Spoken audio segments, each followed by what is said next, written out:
All right, guys. If you're looking for that Wingstop style chicken, it's what you need right here. This is the VEVOR deep fryer.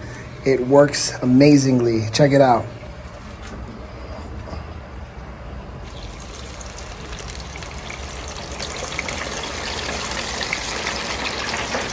You set it and forget it.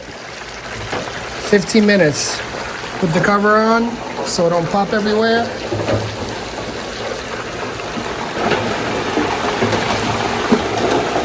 You are good to go. This thing's awesome. We put it outside so I don't get too much of that smell in the house, but it works really good. I'll show you the finished product here shortly. All right, do a little checkup here. It's looking good.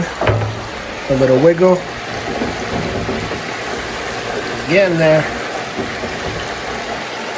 That's at 6 minutes now. Actually, 5 minutes. So maybe another 5-10 minutes and then we are done. A restaurant style fryer here.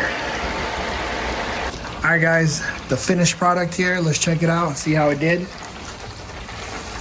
Wow. They look good. You can put them on the rack there, let them cool off for a bit, check them out, make sure they're all good. See one of them that needs some more cooking there. But other than that, check that out. Looks awesome. Get your deep fryer if you want restaurant style chicken, guys. Go get it.